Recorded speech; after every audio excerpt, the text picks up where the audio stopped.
you missed a big step, but hopefully you win. You said you like the weight of sin, that's a big extra. I won't judge you, let this message be my speech. Carry yourself, or you gon' end up 6 feet. Oh, you missed a big step, but hopefully you win. You said you like the weight of sin, that's a big extra. Yo, shalom, peace to the families. Hope y'all having a good day, I guess. You know what I'm saying? I just came on here to talk to y'all a little bit about, my introduction in the truth and how I came in the truth and how I even started rapping for the Most High. You know what I'm saying? I've been rapping for about 6 years. At first, I ain't gonna, I really been writing music since I was 12 years old.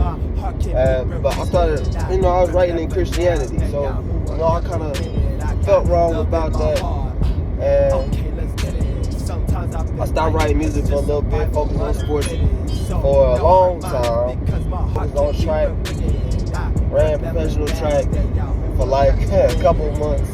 Went to college, all the good stuff that, everybody does in their younger years. But once I got a little bit older, I started noticing something was missing. So, when I was in college, Iowa Central Community College, that's where I went to school at. People I was around was giving me knowledge at the time of what I thought was knowledge. And I ain't gonna say it was, I ain't gonna say that it was. What country you from? It was knowledge, but it wasn't the right knowledge. I was finna go into full-blown Egyptian. I was finna go to the Black Power, Black Panther. That's what I was finna be on, because, when you first find out, slivers of truth, you become different. You start to be like, man, I really don't like this word, or I really don't like, that other skin color. I don't like white people like that. But I went to high school with white people, Caucasian white people. I went to school with nothing but white people my junior and my senior year. So I got a great chance to intermingle with them and like really understand them as a people. So I then found no problem with it. But long story short, in college, they started giving me knowledge about how this world really is just a matrix and really like a simulation in some sort. And I ended up getting into this guy. His name is Young Pharaoh. Ended up watching him for a little bit. And the one thing that really caught my eye was he had this video called I think it was 1 trillion years of Black history. It was either 1 trillion or 1 million years of Black history. And that's when I was like, oh dang, like we really the original people, like we the people's peoples, like we the people that they talk about in the book, in the Bible. Oh, Okay. All right. Well, I started, getting in the track more and more, and I just started to feel weird about it, because I felt like I was running on, I felt like I was doing this for other people. I've been running tracks since I was 5, so I felt like I'm doing this for entertainment. I ain't even doing this for my own entertainment.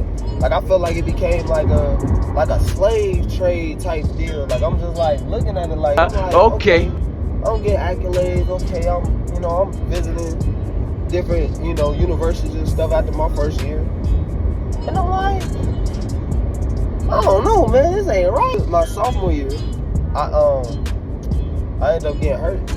My sophomore year during track. I know it's before this. In the beginning of my sophomore year, I told my friends, because my friend Chris and his cousin Josh, they was rapping. So I'm like, man, that's pretty cool. I'm like, dang, I like music. Maybe y'all should try. So I told him, I went to my homie Chris. I was like, hey, bro, I wanna, start rapping. I wanna make a song or something. He was like, well, him and his cousin Josh, they was like, well, if you want to do a song, you just gonna have to get in the booth and do it. I'm like, nah, I gotta write it out. So, I wrote out my first couple of songs. I finally went in there, recorded my little songs and everything. I recorded, my first song that I ever did was, well, definitely freestyled. It was trash, hot garbage. It's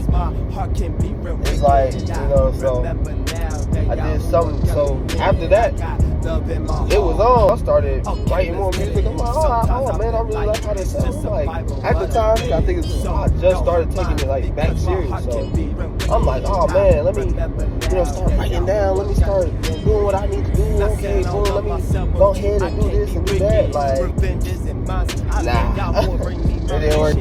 I got to a point where I didn't just want to be a normal artist. I wasn't even built like that. Like my entire existence, I've been like that kid that's always been in the back. I've been that kid that really didn't want all the esteem of the world. I didn't want to be in the forefront. Like even when I was on the track, I was that guy. I didn't even want people like praising me. I didn't want that. So I really couldn't write songs about stuff that I never did.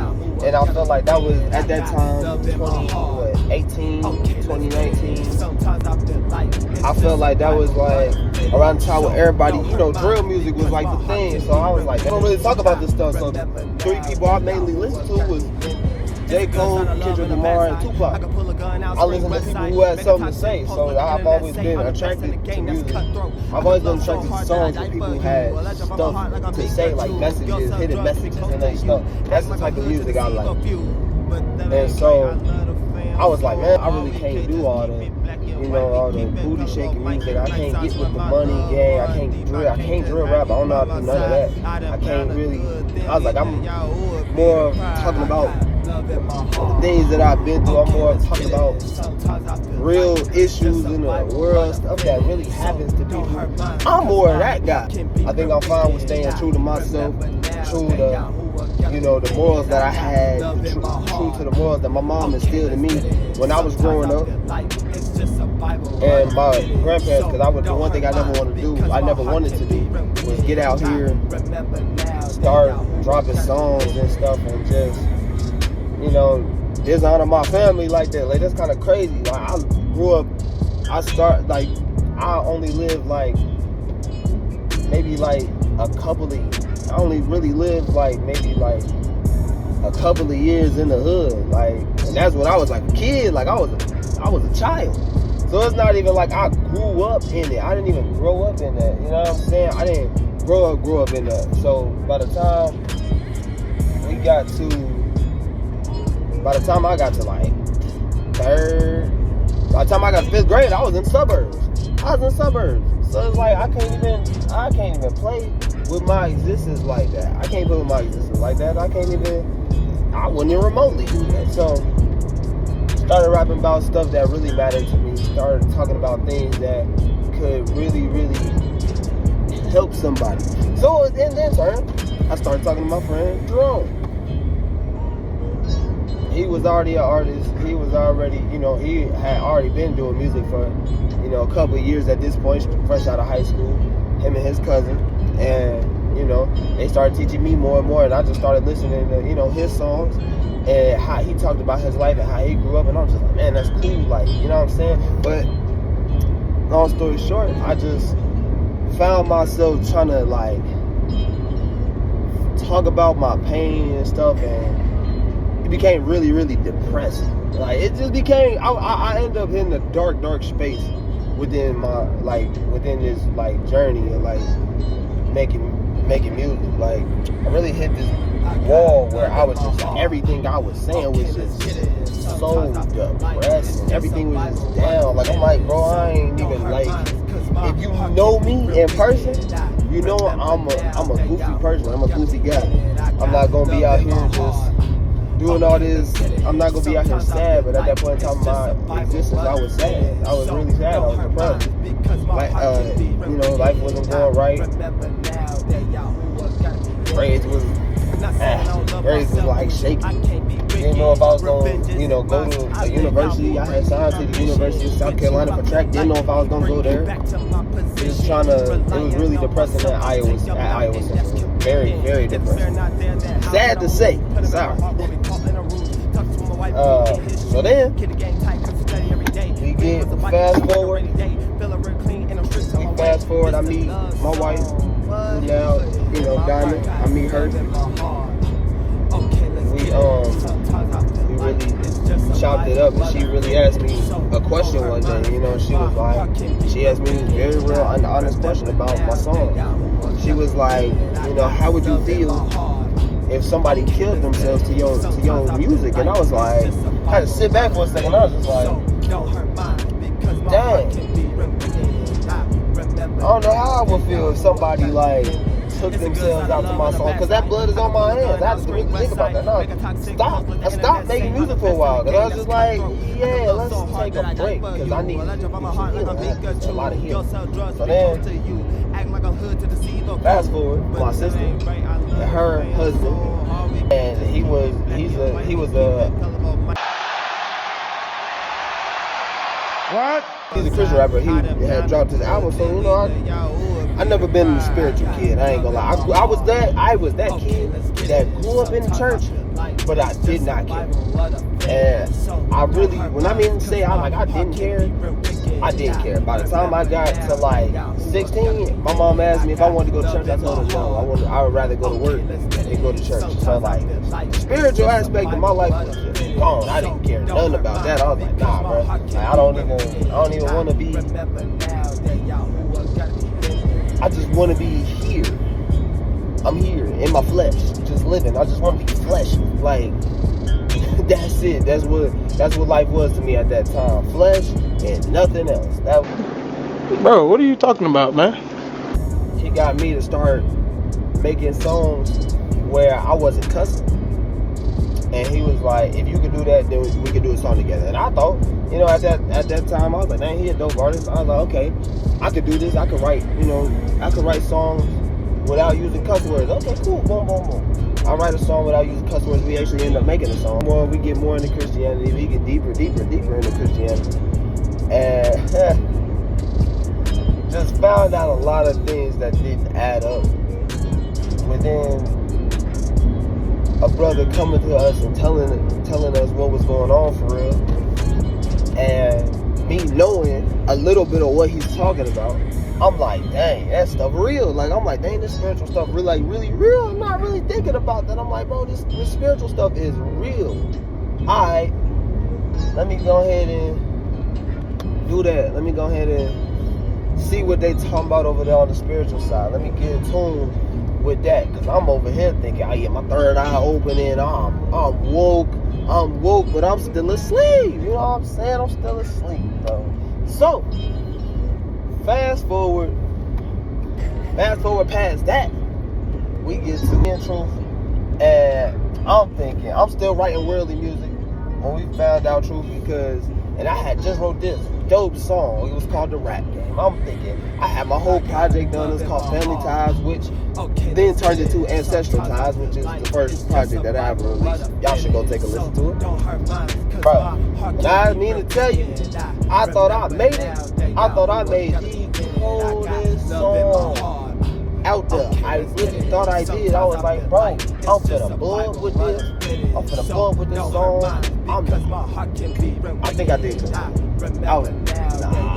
I was still cussing. Yeah, I was still cussing. I remember that. So, thought I made the coldest song. I'm like, man, this song finna do something. Bro, we found out Truth. Father, you know, Yahuwah literally spoke to me and was like, hey, you not finna drop none of this. I'm like, nah, just a little bit. I'm like, nah, I can't, like, just a little bit, come on. Like, just let me drop some. He's like, nah, you're not finna drop none of it. I'm like, dang. So then, the artist that I ever listened to in Truth was Benko and Hezekiah. Only a Remnant. My wife, she came home and she kept playing that song on repeat every single day. I'm like, yo, people actually cold. I'm like, hold on.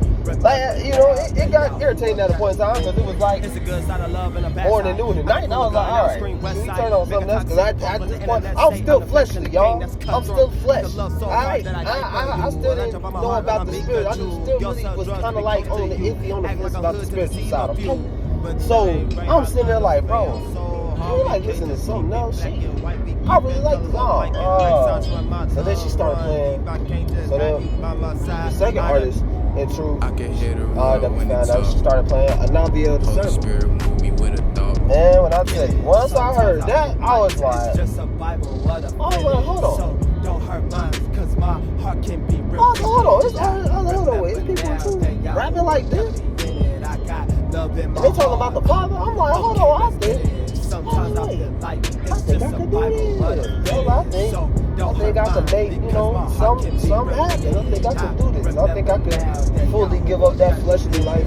I think I could fully give up the fleshly way I talk. I feel like I could fully give up, cussing in my songs. And so I made it a point, because I have my son at this point in time. So I'm like, hey, bro, I want to make songs for the Most High, for Yahuwah, and for my children, so that my children can have something to listen to that's going to lead them to the Father and not away. Because I didn't want to be like these celebrities where they talk about guns, and they talk about sex, and they talk about money, and they talk about drugs, and they got their kids knowing every single word to these songs. Like, why would I be that wicked? I'm just breeding wicked seeds. So I'm like, man, all right, bet. I'm finna go ahead do all this. I'm finna go ahead, stop cussing in my songs. I'm finna, get to working on my project that he had gave me in like 2021. He gave me that project 2021. It's called Family Ties, which is now Ancestral Ties. So, boom. I'm like, all right, I go on this journey. I'm like, all right, how many more people in True visit? Like, it's way more people. And that's when I started listening to just, that's when I found the beats. I'm crazy forevermore. I am nothing in your presence, my face on the thrust and flow. Really people It's a pleasure just to know that do this, like, now I ran to the Rock Eye Bar. and we move at light speed. Land silver dime breed. Pockets move at light speed. We ended up listening to a lot of people. I ended up finding a couple of people. I can't remember everybody's name by heart. But shout out to Woody for sending a playlist to us that helped us.